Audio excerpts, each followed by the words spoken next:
Shalom Teens, gue Raymond dan hari ini gue akan menyampaikan sebuah firman Tuhan yang gue beri judul Jangan Munafik yang gue ambil dari Matius 15 ayat 1-20. Pernahkah kalian melihat orang-orang yang mengaku Kristen tapi tidak hidup sesuai dengan firman Tuhan? Atau dengan kata lain Kristen KTP. Orang-orang yang KTP-nya agama Kristen tapi perilakunya dan tingkah lakunya tidak menggambarkan seorang Kristen. Nah itu adalah orang-orang yang munafik. Orang-orang yang tahu tentang kebenaran firman Tuhan tetapi mengabaikannya. Jadi hari ini kita akan belajar dari 2 poin yang penting. Yang pertama adalah melakukan firman Tuhan. Jangan hanya mengetahui dan mengerti firman Tuhan, tapi tidak dilakukan seperti orang Farisi. Farisi zaman sekarang adalah orang-orang yang mengerti firman Tuhan, tetapi tidak melakukannya. Untuk apa kita membaca dan mendengar firman Tuhan, mengerti apa yang ditulis atau disampaikan, tetapi tidak dilakukannya? Seperti yang kita tahu, Tuhan membenci orang munafik. Alkitab menyebut kemunafikan sebagai dosa. Dan ada 2 bentuk kemunafikan. Yang pertama adalah menyatakan kepercayaan sesuatu kemudian bertindak berlawanan dengan kepercayaan itu. Seperti dikutip di Yesaya 29 ayat 13. Dan Tuhan telah berfirman, oleh karena bangsa ini datang mendekat dengan mulutnya dan memuliakan aku dengan bibirnya, padahal hatinya menjauh daripadaku dan ibadahnya kepadaku hanyalah perintah manusia yang dihafalkan. Ini munafik karena memuji menyembah Tuhan tetapi hatinya jauh daripada Tuhan dan perintahnya hanya dihafalkan tapi tidak dilakukan. Kemunafikan kedua adalah memandang rendah orang lain walaupun kita sendiri bercela. Seperti yang dikatakan pada Matius 7 ayat 3-5, Yesus juga membahas bentuk kemunafikan ini pada khotbah di bukit. Mengapakah engkau melihat selumbar di mata saudaramu sedangkan balok di dalam matamu tidak engkau ketahui? Bagaimanakah engkau dapat berkata kepada saudaramu, biarlah aku mengeluarkan selumbar itu dari matamu, padahal ada balok di dalam matamu. Hai orang munafik, keluarkanlah dahulu balok yang ada di matamu, maka engkau akan melihat dengan jelas untuk mengeluarkan selumbar itu dari mata saudaramu. Sangat mudah untuk melihat kesalahan kecil dari orang lain, dalam diri orang lain, sementara kita sebenarnya melewatkan masalah besar yang ada dalam kehidupan kita sendiri.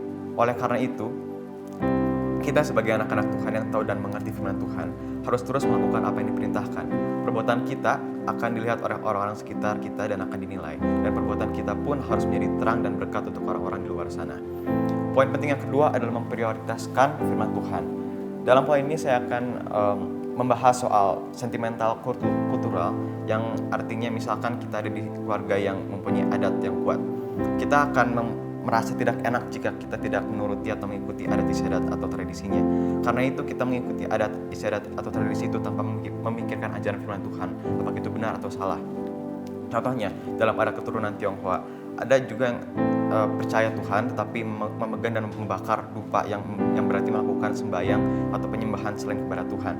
Pada Matius 5 ayat 13, Yesus memberi jawaban kepada orang-orang Farisi dan ahli Taurat bahwa mengapa kamu pun melanggar perintah Allah demi adat istiadat nenek moyangmu. Yesus dengan sangat tegas mengecam orang Yahudi yang sangat memelihara adat istiadat nenek moyang tetapi melanggar firman Tuhan. Jadi sebenarnya berkaca pada ayat ini, kita sebagai orang percaya jangan menjadikan firman Allah tidak berlaku karena adat istiadat. Kita tidak boleh munafik. Jangan sampai adat istiadat mengganti perintah Allah yang sudah ditulis. Dalam kata lain, lebih mementingkan adat istiadat yang dibuat oleh manusia dibandingkan firman Tuhan. Jika di dalam adat istiadat ada hal-hal yang bisa mendorong orang lain untuk berbuat dosa, janganlah kita melakukan itu. Firman Tuhan mengatakan, Allah kita adalah satu-satunya Tuhan yang hidup dan patut kita sembah. Selain daripada itu, yang kita sembah bisa dibilang sebagai penyembahan yang berhala. Jadi sebagai orang yang percaya, kita harus menjadi bijak dan berani dalam melakukan sesuatu atau mengambil keputusan. Karena perbuatan kita yang tidak benar bisa berlawanan dengan ajaran firman Tuhan dan menjadi batu sandungan untuk orang lain. So, dari firman Tuhan ini kita belajar 2 hal, yaitu pertama, melakukan firman Tuhan, dan yang kedua, memprioritaskan firman Tuhan. Kita adalah anak-anak Tuhan yang tahu dan mengerti akan ajaran dan kebenaran firman Tuhan. Nah, sekarang apa yang kita harus lakukan? Jawabannya adalah buktikan melalui kehidupan kita sehari-hari. Dan jangan menjadi orang yang munafik seperti orang-orang Farisi pada zaman itu. Kita harus jangan hanya membaca firman Tuhan dalam kehidupan kita dan menjadikan firman Tuhan itu, tetapi menjadikan firman Tuhan itu sebagai dasar atas kehidupan kita dan langkah-langkah kita. So, kita harus menjadi contoh untuk orang-orang, menjadi teladan supaya orang-orang bisa tahu bahwa Tuhan kita mengajarkan hal-hal yang benar pada Tuhan kita supaya kita juga bisa menjadi terang dan berkat untuk orang lain. Terima kasih dan Tuhan memberkati.